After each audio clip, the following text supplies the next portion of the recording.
Boa noite, a paz do Senhor. Hoje é dia 14 de agosto de 2024, né? Quem vos fala aqui é a missionária Nadir Albano. Estamos começando mais um momento João 3:30, que ele cresça, que eu diminua. Como de costume, vamos estar orando e logo em seguida vamos estar passando para a palavra do Senhor, amém? Meu Deus e meu Pai, em nome de Jesus, nessa hora na tua presença santa, pedindo perdão pelas minhas falhas, pelos meus pecados que são inúmeros.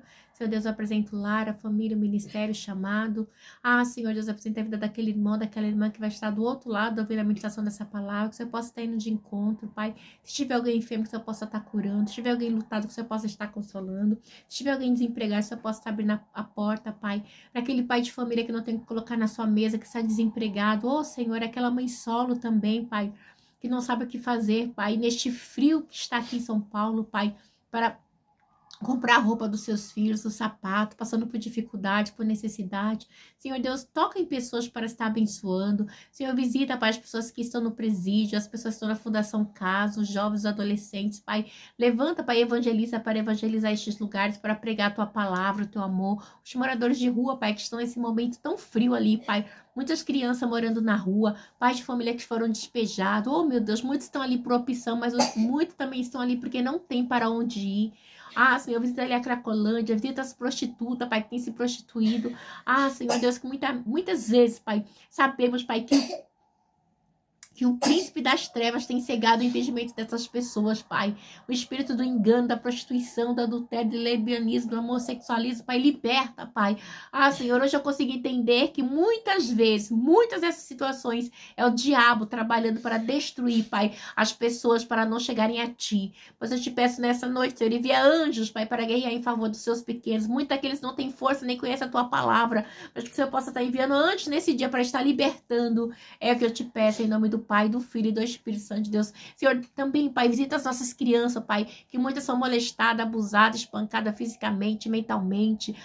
Senhor Deus, que passa, Pai, por momentos difíceis, Senhor Deus, ajuda essas crianças. Seu socorro bem presente na vida delas. Visita as crianças nas creches, nas escolas, no SEI, nos EMEI, nas escolas públicas, particulares, nossos adolescentes nas escolas, nossos jovens na faculdade. Visita, Pai, livra, Pai, aleluia, dessa militância maligna que está aí no meio das escolas, Pai. Tem misericórdia dessa juventude, Pai, que está vindo aí. Levanta, Pai, adolescentes, Pai. Aleluia, empenhado, Pai, para proclamar o Teu Evangelho. É o que eu te peço nesta noite, em nome de Jesus. Visita também, Pai, os 3 poderes do nosso país, executivo, legislativo, judiciário. Visita, Pai, o presidente, os governadores, ministros. Visita a nossa nação, Pai. Muitas leis, Pai, são feitas ocultas, Pai, para destruir o Teu povo. E muitas são aprovadas, Pai, para destruir o Teu povo também. Senhor, tem de misericórdia da nossa nação. Visita, Pai, os púlpitos das igrejas brasileiras. Visita, Pai, Aramanda Sode Comana. E visita, Senhor, Ele está com providência, Ele está com socorro, Pai. Senhor Deus, que a Tua palavra venha a ser pregada, porque está vendo, Pai, fome e sede de palavra. Levanta pessoas para pregar a Tua palavra. É o que eu te peço neste dia, em nome do Pai, do Filho e do Espírito Santo de Deus. Amém? Amém? A palavra que a gente está pregando está em Mateus 21. A gente está na maratona, né? A gente já está em Mateus 21. Olha, estamos quase terminando Mateus, né? O livro de Mateus.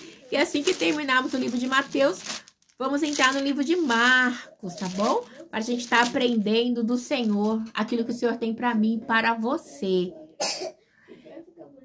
E então, a gente vai estar trabalhando, né? É que tem meu filho aqui falando no fundo. Desculpa, mas vamos continuar aqui, né? Com Mateus 21 e até terminar isso sucessivamente. A gente vai para Marcos, para Lucas e para João. E assim, vamos ver o que Deus ele tem para a gente mais para frente, amém? Mas no momento estamos em Mateus. E diz assim, a entrada triunfal, né? Quando se aproximaram de Jerusalém e chegaram a Betfage, ao Monte das Oliveiras, Jesus enviou 2 discípulos, dizendo, vão ao povoado que está adiante de vocês, logo encontrarão uma jumenta amarrada com um jumentinho ao lado, desamarre-nos e tragam-nos para mim. Se alguém lhes perguntar algo, diga-lhe que o Senhor precisa deles e logo os enviará de volta. Isso aconteceu para que se cumprisse o que fora dito pelo profeta. Digam à cidade de Sião, eis que o seu rei vem a você humilde e montado num jumentinho, cria de jumento. Os discípulos foram e fizeram o que Jesus tinha ordenado. Trouxeram a jumenta e o jumentinho e colocaram sobre os seus mantos e colocaram sobre eles os seus mantos e sobre estes Jesus montou. Uma grande multidão estendeu seu manto pelo caminho, outros cortaram ramos de árvore e os espalharam pelo caminho. A multidão que ia diante dele e os que seguiam gritavam: Hosana ao filho de Davi. Bendito é o que vem em nome do Senhor. Hosana nas alturas. Quando Jesus entrou em Jerusalém, toda a cidade ficou agitada e perguntava: quem é este? A multidão respondia: este é Jesus, o profeta de Nazaré, da Galileia. Esta é a palavra, uma das, né?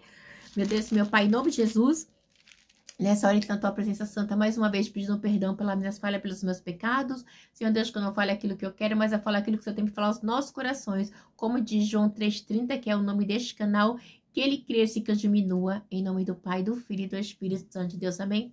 Então, a gente vai começar aqui, o que a gente veio estudando nesses dias, né? Jesus, ele vem falando, predizendo a sua morte e ressurreição. E aqui começa, né? Ali vamos dizer assim, o começo do fim, né, do ministério de Jesus, né, porque ele tinha que morrer e ressuscitar ao terceiro dia. Então, a gente vai ver aqui que Jesus, quando ele vai para Jerusalém, né, já havia uma profecia, né, que dizia que era necessário, né, que isso acontecesse. Vamos entender aqui, vamos ler de novo para a gente entender. Quando se aproximaram de Jerusalém e chegaram a Betfage, ao Monte das Oliveiras, Jesus enviou 2 discípulos, dizendo: vão ao povoado que está diante de vocês, e logo encontrarão uma jumenta amarrada com um jumentinho ao lado, desamarre-nos e traga para mim. Se alguém lhe perguntar algo, diga-lhe que o Senhor precisa deles, e logo os enviará de volta. Aí diz assim no 4, isso aconteceu para que se cumprisse o que fora dito pelo profeta. O que foi dito pelo profeta? Digam à cidade de Sião: eis que o seu rei vem a você humilde e montado no jumentinho, cria de uma jumenta. Pronto, já diz tudo. Então, ele vai estar dizendo aqui, por quê? Porque a jumenta era um animal que simbolizava a humildade, a paz e a realeza davídica. Então, assim, era um animal simples, humilde. Eles esperavam o quê? O que os judeus esperavam? Um Messias, né? Político que fosse livrá-los. Mas não, esse Jesus, ele vem totalmente diferente. Ele é humilde, ele é manso. Em Mateus 11:28 diz assim: aprendei de mim, que sou manso e humilde, encontrarei descanso para vossas almas. E a gente vê aqui, então, só vai encaixando, né, aquilo que vem dizendo do seu ministério, mostrando que realmente ele é o Messias esperado, porque havia dito dele no Velho Testamento. Então, só vem completar, né, aquilo que os profetas do Antigo Testamento já vinham profetizando. O que a gente vê aqui também? A gente vê também ele dizendo aqui assim, vamos prosseguir para vocês entenderem, né? A humildade de Jesus era sempre, como é que se diz? Era uma das suas características. Vamos dizer assim, uma das características de Jesus era a humildade, né? Então, assim, a gente pode ver que o ministério de Jesus, ele foi baseado na humildade. Então, se a gente for ver, realmente, Jesus, podemos dizer assim, que Jesus deixou 2 mandamentos para mim e para você, né? Antes dele ir para o céu. Ele diz assim, aprendei de mim, que sou manso e humilde, e encontrarei descanso para vossas almas. A gente vê isso em Mateus 11:28. E a gente vê também no finalzinho do seu ministério, no final, Jesus falando assim, ide e pregai o evangelho a toda criatura. Aquele que for batizado será salvo. Mas esse ide aí é depois, né, que você aprende de Jesus, que ele é humilde e manso, né? A gente vê que muita gente não aprendeu de Jesus, porque se um líder, se uma liderança, ela consegue entender que a humildade é a base do seu ministério, ele consegue fazer igual o apóstolo Paulo. O que o apóstolo Paulo falou, né? Sede os meus imitadores como eu sou de Cristo. E a gente vê que o ministério de Paulo foi um ministério baseado na humildade, né? Paulo era humilde, né? A gente vê que Paulo, ele se despojou daquilo que ele tinha, da sua sabedoria, né? Daquilo da sua vida, né? Que ele tinha para quê? Para viver uma vida, né, com Cristo, né? Uma vida de humildade, uma vida de santidade, uma vida onde ele se desfez de tudo que ele tinha, né? Porque o apóstolo Paulo, a gente vê que ele foi doutrinado. Boa noite, filho, tudo bem? Ele foi ensinado por Gamaliel, um dos melhores professores daquela época, e tudo ele se desfez daquilo para seguir Jesus. Então, ele disse assim, sede meus imitadores como eu sou de Cristo. Então, ele sabia que a base era a humildade. Então, assim, a gente vê que hoje em dia, a liderança de hoje, os apóstolos de hoje, os bispos, né, a maioria, eles não conseguem entender essa palavra humildade. Aprendei de mim que sou manso e humilde e encontrarei descanso para vossas almas. A gente não pode, eu não posso aceitar que o meu ministério seja baseado na soberba, na arrogância, né, ser ditadora, não, né? Porque a palavra do Senhor diz assim, todos nós, né, todos nós temos a unção do santo, todos nós somos santos perante o Senhor, sede santos porque eu sou santo. Então a gente tem que buscar essa santidade, né? E a gente vê que Jesus, ele deixa isso para mim. Aí para você, ele diz aqui no 6, assim, os discípulos foram e fizeram o que Jesus tinha ordenado. Então Jesus, ele ordenou, ele deu uma ordem, né? Mas Jesus, quando ele ordenava, a gente vê que a fala dele é totalmente uma fala assim de daquela autoridade de mandar, eu sou superior, você meus vassalos, vamos dizer assim, né? Eu sou tal e vocês têm que me obedecer, não. Deu uma ordem na humildade, do jeito que ele é humilde, né? E aí ele diz assim, e olha só, Jesus, ele diz assim, e se alguém lhe perguntar algo, diga-lhe que o Senhor precisa dele e logo o enviará de volta, né? Diga que o Senhor precisa dele e logo que ele vai enviar de volta. Então, assim, não, eu peguei, não vou mandar, não. Ele tem humildade, né? Aprendei de mim que sou manso e humilde, né? Ele sempre vai dizer para mim, para você, a gente tem que tomar como base nos nossos ministérios, né? Eu tomo base no meu ministério a humildade, eu quero levar até o fim. Falo, Senhor, o dia que eu perder esse foco, eu acho que é muito difícil uma pessoa que não tem esse foco, né? Da humildade, né? A soberba, o ego, eu, não. João 3,30 diz assim, que ele cresça, que eu diminua. João é um exemplo, né? De homem de Deus, né? De homem de Deus. Então, aí diz assim, trouxeram a jumenta no 7, e o jumentinho colocaram sobre ele os seus mantos, e sobre estes Jesus montou. Uma grande multidão estendeu seu manto pelo caminho, outros cortaram o ramo de árvore e os espalhavam pelo caminho. A multidão que ia adiante dele, os que seguiam gritavam, Hosana ao filho de Davi, bendito é o que vem em nome do Senhor, Hosana nas alturas. Quando Jesus entrou em Jerusalém, toda a cidade ficou agitada e perguntava, quem é esse? A multidão, né, respondia, este é Jesus, o profeta de Nazaré, da Galileia, né? Então, o que acontece, né? Então, Jesus, ele sentou-se sobre o quê? Sobre o jumentinho, né? E sabemos que quando ele montou no jumentinho, na jumenta, o seu filhote seguia atrás, porque é natural, o jumentinho seguia a jumenta, seguia a sua mãe, né? Então, a gente vê que Jesus, ele ia na frente. Aí o povo fazia todo, recebia Jesus com, como é que eu posso dizer? Gritava, toda a multidão gritava, ou seja, reconhecia o Messias ali naquele momento. Então, a gente vê que eles estenderam mantos pelo caminho, né? Para homenagear Jesus, era uma maneira deles homenagear, fazer uma homenagem régia, uma homenagem a Jesus, né? Com ramos, né? Então, a gente vê que Jesus ali, ele é reconhecido. E a gente vê também que quando eles falam aqui, eles falam assim, Hosana, filho de Davi, bendito é o que vem em nome do Senhor, Hosana nas alturas, reconhecendo a grandeza do Senhor, né? Ou seja, foi uma oração pequena, né? E ao mesmo tempo um louvor ali de reconhecimento do Messias, né? Ao mesmo tempo que foi uma oração, foi um louvor, podemos dizer assim, tá bom? Reconhecendo que ele era o filho de Davi, porque o Senhor falou que no trono de Davi jamais faltaria rei para sentar, e Jesus foi o rei dos reis, senhor dos senhores, né? Então, isso é muito importante a gente ter em mente, tá bom? Então, Jesus, a gente pode dizer que essa parte aqui foi uma pequena oração e louvor, tá bom? Entendendo que Jesus, ele era o rei dos reis. Aí, vamos assim, Jesus purifica o templo. Agora, vamos para a segunda parte. Jesus entrou no templo e expulsou todos os que ali estavam comprando e vendendo. E derrubou as mesas dos cambistas e as cadeiras dos que vendiam pomba. Ele disse, está escrito, a minha casa será chamada casa de oração, mas vocês estão fazendo dela um covil de ladrões? Os cegos e os mancos aproximaram-se dele no templo e ele os curou. Mas quando o chefe dos sacerdotes,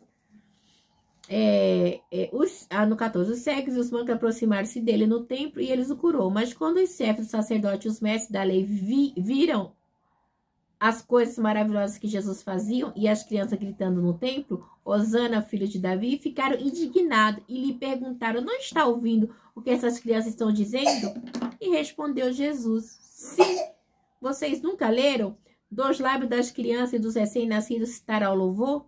E deixando-os, saiu da cidade para Betânia, onde passou a noite, né? Então, aonde Jesus ia, né? Ele era glorificado. Só que detalhe, quando ele chega ali, né? Na casa do pai dele, que é a casa de oração, que é o templo ali, né? Onde era feito o sacrifício, onde era feito, né? Tinha todo o ritual que a gente sabe que o templo, ele era dividido por partes, tinha... esqueci agora. O tabernáculo, né? E era dividido em duas partes, onde tinha a arca, onde tinha todo um ritual a ser cumprido, né? E ali no templo eles estavam fazendo o quê? Vendendo, né? E o que acontecia? Me chama muita atenção, porque ele é assim, né? No templo eles compravam e vendiam, né? Mas ele não era realizado dentro do átrio, era na parte exterior ali, né? Do átrio que ficava, onde ficavam os gentios, né? E que tinha mais de um alqueire. Então, assim, eles ficavam ali vendendo. Só que o que estava acontecendo, né? As pessoas vinham com os animais e chegava lá, eles falavam que não prestava, ou às vezes no caminho morria. E também, assim, para a pessoa trazer 3 dias, 4 dias um animal para o sacrifício, acabava morrendo. Então, tinha várias situações. E o que acontece? E quando Jesus, ele tá lá, ele vê que aquele povo, eles aproveitam da situação. E tipo assim, vamos supor, se uma pomba custava 1 denário, eles vendiam por 5 denários. Um exemplo assim, meio que já bem, uma hipérbole, uma coisa bem grande mesmo, né? Já tô chutando. Então assim, porque 1 denário, ele valia 2 dias de um trabalho de um homem normal, de um jovem, de um homem até 20 anos, de 20 anos para cima, era um dia do trabalho. E a gente sabe também, que a gente falou esses dias, que 1 denário correspondia a um dia de trabalho de um soldado romano, ok? Então, era 1 denário, ou seja, era um dia de trabalho de um soldado e 2 dias de um trabalhador normal. Mas a gente vê também, que a gente leu também ontem, né, do dono da vinha, que ele pagou 1 denário, né? Então, você vê quanto que ele era generoso, né? E ainda os demais ficaram com raiva. Mas não vamos voltar para o homem da vinha, não. Vamos voltar para cá. Então, quando Jesus, ele chega, ele vê e ele se ira, né? Porque não era para ser feito aquilo, né? Porque ele estava na casa do pai dele, ao templo de Deus, né? Então, a gente vê ali que tinha que ter uma purificação. Então, era um lugar santo, né? Mas eles estavam ali fazendo na casa do Senhor, casa de cambista, de troca, de venda. E as pessoas vinham de muito longe, muitos gastavam 2, 3 dias, 4 dias andando para fazer o sacrifício do templo. Por que ainda? Porque eles ainda estavam na lei mosaica, né? E na lei mosaica tinha todo um ritual. Então, assim, a gente vê... Eu vou fazer uma ressalva aqui também, que o Senhor me fez lembrar. Você lembra que quando Jesus, no começo do seu ministério, Maria e José foram levar Jesus, eles apresentaram pombinhas, porque pombinha era de pessoas pobres, humildes, né? Eles sacrificavam a pomba, né? Então, a pomba era... Então, e eles estavam aqui, tipo assim, extorquindo o povo, vamos dizer assim, né? Então, Jesus, ele entra e ele expulsa todo mundo, assim, literalmente, sai daqui, né? Diz que Jesus entrou no templo e expulsou todos os que ali estavam, né? Comprando e vendendo, né? E derrubou a mesa dos cambistas e as cadeiras dos que vendiam pomba. Então, assim, porque a pomba, né? Ela é super barata. Então, foi dada na lei mosaica ali para Moisés, né? Porque os pobres poderiam estar dando pomba. Não poderia estar levando um boi, um cabrito, uma ovelha, que era muito, né? Até hoje né? Então, a gente viu, ele diz assim... E é interessante que ele diz assim, no 13, e lhe disse, está escrito, a minha casa será chamada casa de oração, mas vocês estão fazendo dela covil de ladrões. Então, né, você vê que o sacerdote, o chefe, né, os demais, né, já tinham deturpado a lei de Moisés, né? Então, a gente vê, a gente já teve esses dias lá, né, das leis que eles inventavam, do cobar, né? Ai, se você coisar sua mãe, seu pai pode deixar um cobar, eles inventavam tanta coisa que não estava na lei de Moisés. Então, a gente vai pular para a próxima, que é a figueira, tá? A figueira seca. E diz assim, que de manhã cedo, quando voltava para a cidade, Jesus teve fome. E vendo, aí detalhe, diz assim, e vendo, 19, uma figueira à beira do caminho, aproximou-se dela, mas nada encontrou a não ser folhas. Então, ele disse, nunca mais desse fruto. Imediatamente a árvore secou. E aí, no 20, ao verem isso, os discípulos ficaram espantados e perguntaram como a figueira secou tão depressa, né? E aí, no 21, respondeu, eu lhes asseguro que se vocês tiverem fé e não duvidarem, poderão fazer não somente o que foi feito a essa figueira, mas também dizer a este monte, levanta-se e atira-se no mar, e assim será. E tudo o que pedires em oração, se crerem, vocês receberão. E aí Jesus está mostrando para eles, né, a autoridade, né? Ele está ali mostrando o poder, né, da fala, da palavra, né? Mas eles tinham que ter fé, né? Então, e aí quando eles passam, eles vê, ela murcha, né? Como assim a ave murchou tão rápido? Jesus amaldiçoou, né? Então, assim, ali pode ressaltar também um julgamento, né? Um julgamento rápido, né? Imediato, daqueles que não tem uma vida com Deus. A gente levar tipologicamente para este lado, pro lado espiritual, né? Então, assim, quantas pessoas, né? É uma figueira seca, né? Ela tá lá, mas não tem fruto, né? Quantas pessoas tá lá, vamos dizer assim, prega, mas não vive o que prega. Então, isso, assim, é uma figueira seca, né? Ela não tem frutos. Porque você já viu dizer assim, as pessoas vão tirar pedra numa árvore que dá fruto? Que não dá fruto? Não, claro, você vai tirar em pedra que dá fruto, né? Aí você passa, não tem nada para comer. Jesus, é difícil, né? Então, fica a dica aí para mim e para você, tá? A gente pode ver também um detalhe dessa parte da figueira também. Ela tá, se eu não me engano, acho que em Marcos 11, 14. Pra não me tirar o foco aqui. Mas é de maneira diferente, tá? Que Jesus diz assim... Cadê? Então, ele diz, ninguém mais coma de seu fruto. E os discípulos ouviram nos dizer isso, né? Da figueira. Então, Jesus, ele deu ordem. Então, Jesus, ele sabe, né? Vamos dizer assim, tipologicamente, Jesus sabe quem é eu e você. Ele sabe o fruto que você tem dado e o fruto que eu tenho dado. Então, que a gente venha dar frutos, né? Que possa abençoar o próximo. Que quando o outro tiver fome, que a gente possa alimentar. Que a gente não venha ser uma figueira seca, tá bom? Vamos mais, a autoridade de Jesus é questionada. Jesus entrou no templo, detalhe, no 23. Jesus entrou no templo e enquanto ensinava, aproximou-se dele o chefe dos sacerdotes e os líderes religiosos do povo e perguntaram, com que autoridade estás fazendo essas coisas e quem te deu tal autoridade? Respondeu Jesus, eu também lhe faria uma pergunta. Se vocês me responderem, eu lhe direi com que autoridade estou fazendo essas coisas. De onde era o batismo de João? Do céu ou do homem? Eita, olha para tu ver. Jesus, ele é Jesus mesmo, né? De onde? Olha, Jesus encurralou eles. Por quê? Eu já vou explicar por quê. Peraí. Vamos continuar para a gente chegar no final. E eles discutiram entre si. Se dissermos, o céu lhe perguntará, então por que vocês não creram nele? Mas se dissermos, dos homens temos medo do povo, pois todos consideram João um profeta. E eles respondeu a Jesus, não sabemos. E Jesus lhe disse, tampouco lhes direi com que autoridade estou fazendo essas coisas, né?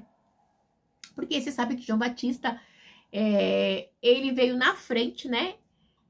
Para endireitar o caminho. Ou seja, ele veio pregando o evangelho, né? Ele veio falando de Cristo, né? De uma maneira diferente. Por quê? Porque a gente vê... eu já até preguei isso no começo. O que acontece? Na época de João, o povo, como a gente acabou de ler aqui, que o templo, eles vendiam a pomba, né? Não era para vender, mas eles vendiam, né? Tipo assim, por preços absurdos, né? Então, assim, as pessoas chegavam lá no templo, né? No grande átrio, na parte exterior, tava lá eles vendendo, e cobrando os olhos da cara. Se custava 1 denário, eles vendiam por 5. Por 3 denários, não sei direito, mas sei que eles cobravam uma fortuna. As pessoas viam de longe e eles cobravam uma fortuna. Ele chega aqui, ele quer questionar Jesus. Olha, né, com que autoridade, né? Ele faz isso. Então, Jesus, ele já questiona. Peraí aqui, então vou mandar a mesma resposta para ele, só que vou fazer a mesma pergunta para ele, só que invertido, né? Respondeu. Eu também lhe farei uma pergunta. Se vocês me responderem, eu lhes direi com que autoridade estou fazendo essas coisas. De onde era o batismo de João? Dos céus ou dos homens? Porque se eles falassem que era dos céus, falar, por que vocês, né, não se converteram?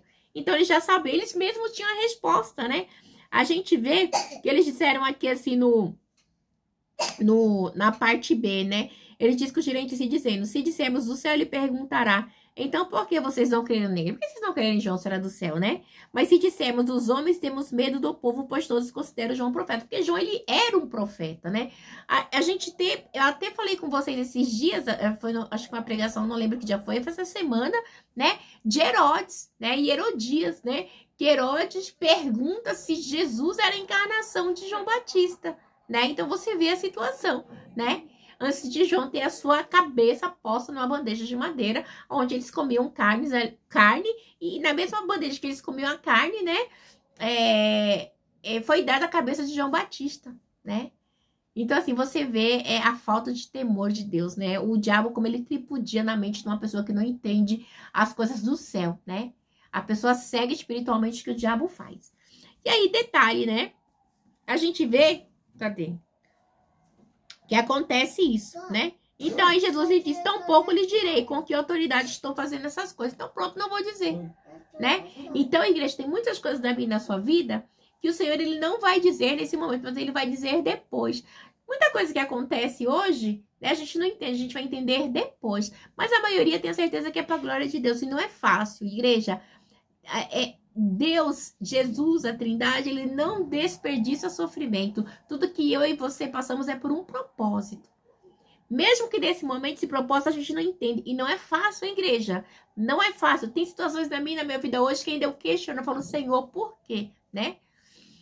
Mas hoje mesmo Deus falou comigo de manhã. Ele falou assim, Nadir, eu não desperdiço o sofrimento, né? Nada é desperdiçado. Então, vamos pegar como lição, tá bom? Então, eles não tiveram resposta, né? Porque se eles disserem que era do céu, então diz, não sabemos. Então, Jesus também não vou te falar. Então, eles ficaram com uma interrogação, eles ficaram mais irados ainda com Jesus. Vamos para a terceira parte, quarta, né? Nossa, não é nem a quarta, é 1, 2, 3, 4 para a quinta. E depois vem a última, tá bom? É a parábola dos 2 filhos. O que acham? Havia um homem que tinha 2 filhos. Chegando ao primeiro, disse-lhe, irá trabalhar hoje na vinha? E este respondeu, não quero, mas depois mudou de ideia. Olha, este respondeu, não quero, mas depois mudou de ideia. E o pai chegou ao outro, no 30. Aí o pai chegou ao outro filho e disse a mesma coisa. Ele respondeu, sim, Senhor, mas não foi, né? Qual dos 2 fez a vontade do pai? O primeiro, responderia ele. Jesus lhe disse, digo-lhes a verdade, os publicanos e as prostitutas estão entrando antes de vocês no reino.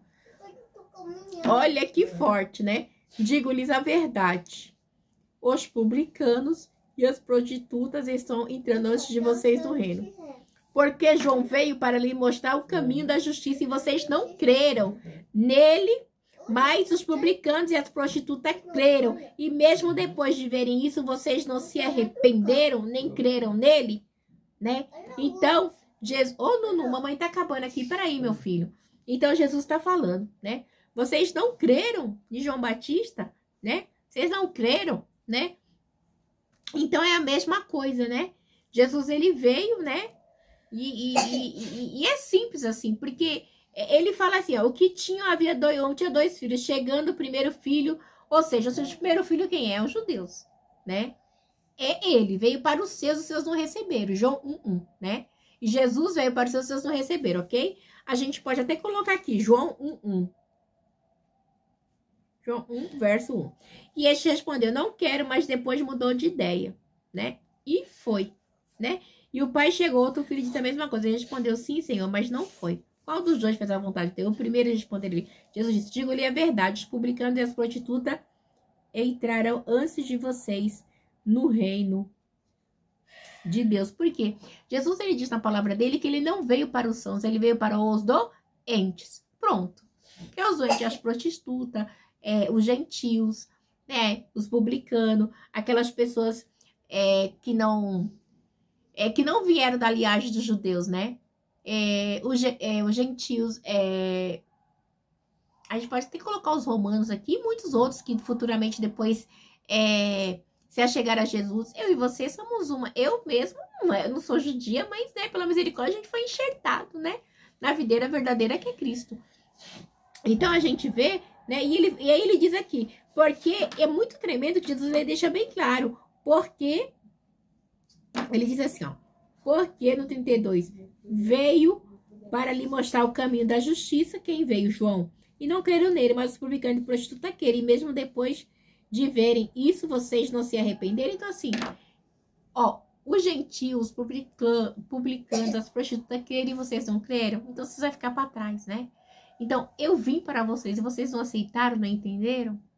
Porque, você sabe, igreja, porque a gente, quando a gente começa a meditar, a gente tem, graças a Deus, a misericórdia do Senhor, as Sagradas Escrituras nas nossas mãos. A gente vê que é um mistério do Evangelho, né? E o Senhor revela para quem Ele quer.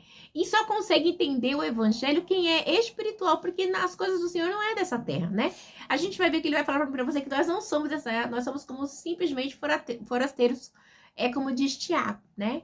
Nós somos simplesmente como forasteiro nessa terra, somos de passagem. A partir do momento que seus olhos são abertos, que você consegue entender o mistério do Evangelho, né? As coisas do alto, você sai dessa terra, né? E vai focar no alto, né? Eleva os meus olhos para o monte, de onde me virá o socorro, Salmo 121, socorro vem do Senhor que fez os céus e a terra.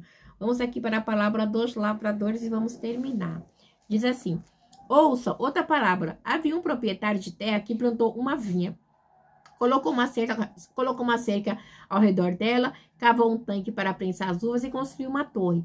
Depois arrendou a vinha a alguns lavradores e foi fazer uma viagem. Detalhe, no 34.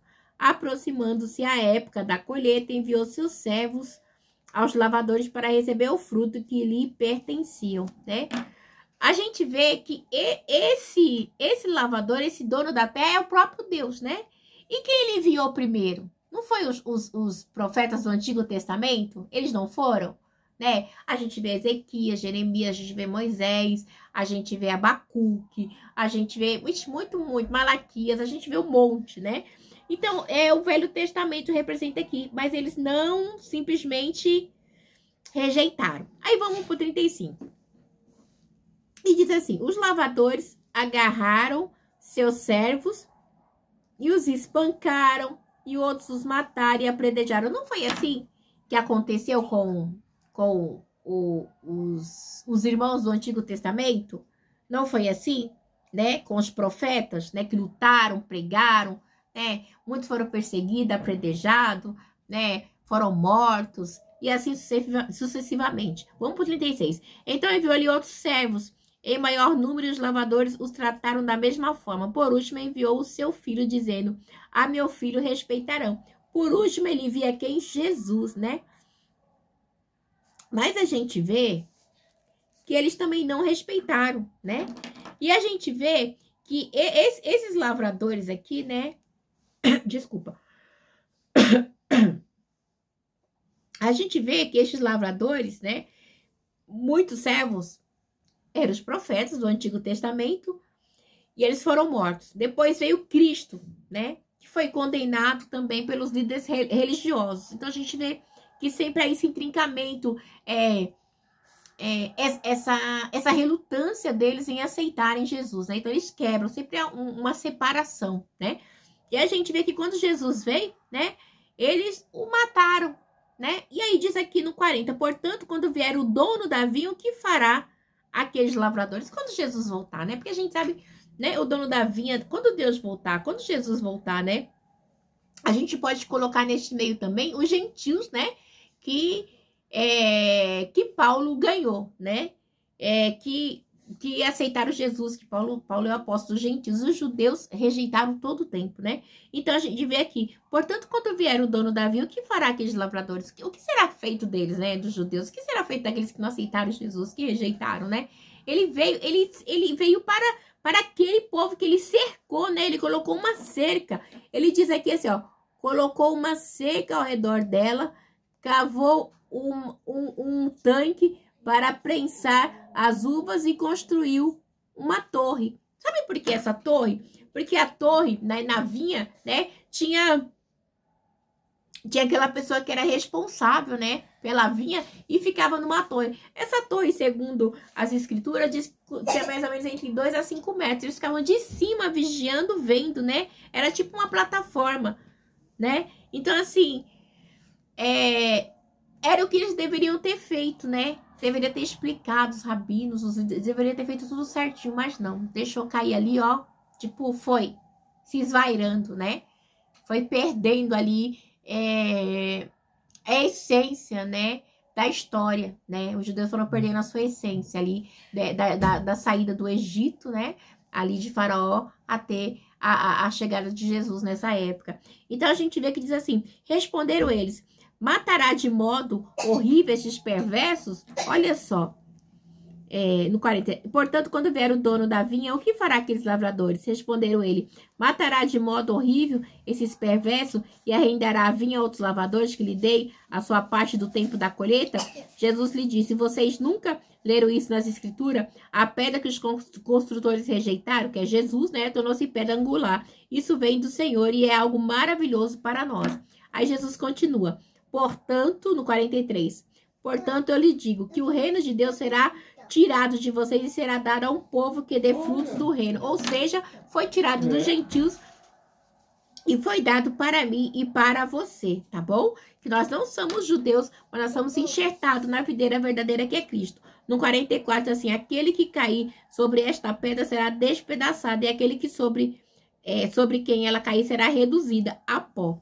Detalhe, vamos conseguir. Quando os chefes dos sacerdotes e fariseus ouviram a palavra de Jesus, compreenderam que ele falava a respeito deles. Eles conseguiram entender que o mistério era sobre eles mesmos, né? No 46, e procuravam um meio de prendê-lo, mas tinham medo das multidões, pois eles os consideravam profeta, né? E detalhe, eles só tentaram, tá? Porque a gente sabe que Jesus acabou sendo morto pelos romanos, né? Então não tinha nada a ver. Eles tentaram matar Jesus, mas a profecia do Senhor se cumpriu, né? Que foi por gentil, não foi por eles mesmos, né? Eles até tentaram, né? Despedaçar Jesus, matar Jesus, né? E a gente sabe que esses chefes, os fariseus, eles sempre tentaram destruir o ministério de Jesus por inveja, porque eles estavam cegos espiritualmente. Eles não tinham os olhos abertos, amém? Que Deus abençoe vocês, que o Espírito de Deus possa falar melhor aos vossos corações. E desculpa aqui, porque o fundo hoje aqui, eu me atrasei mesmo e aqui em casa é muita gente, né? Então, numa falação. Deus abençoe, uma boa noite, ficam na paz.